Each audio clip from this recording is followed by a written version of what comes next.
وما كان لمؤمن أن يقتل مؤمنا إلا خطأ ومن قتل مؤمنا خطأ فتحرير رقبة مؤمنة ودية مسلمة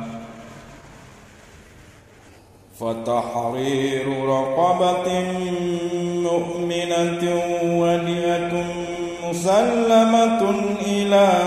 أهله إلا أن يصدقوا فإن كان من قوم عدو لكم وهو مؤمن فتحرير رقبة مؤمنة وإن كان من قوم بينكم وبينهم ميثاق فدية مسلمة إلى أهله وتحرير رقبة مؤمنة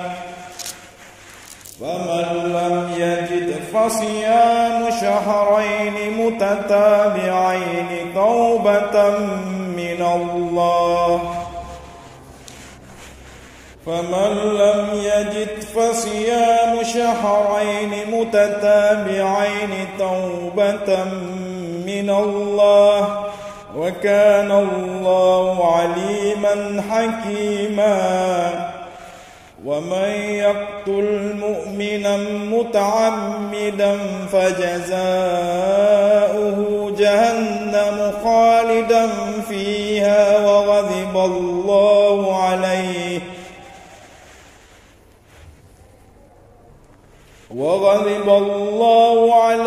ولعنه وأعد له عذابا عظيما يا أيها الذين آمنوا إذا ضربتم في سبيل الله فتبينوا ولا تقولوا لمن ألقى إليكم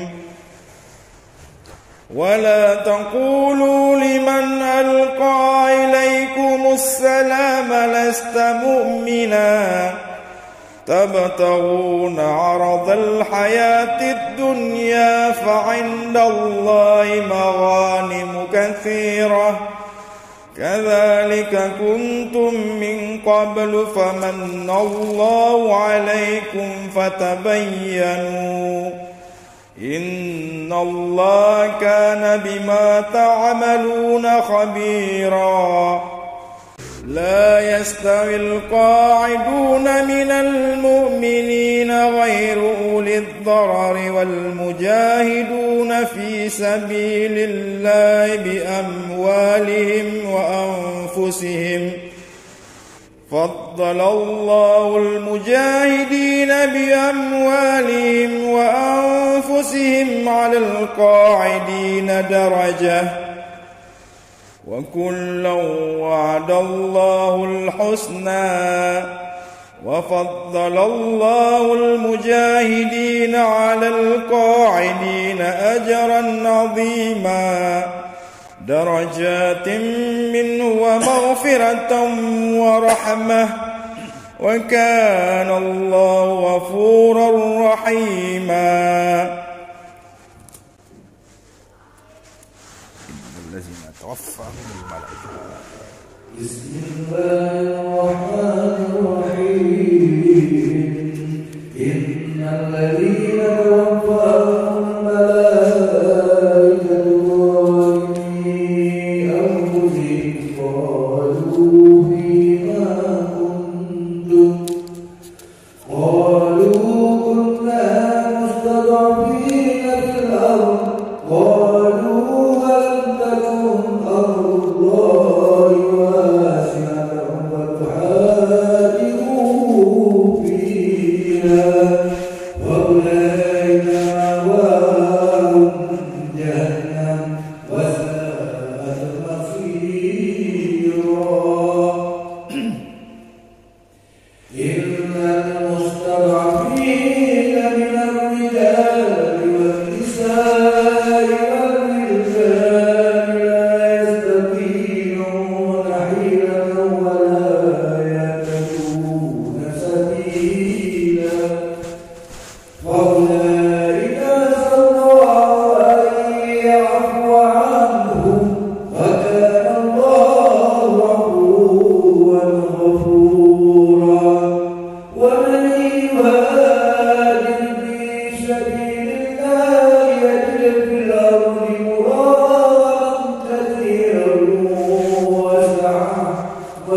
يخرج من بين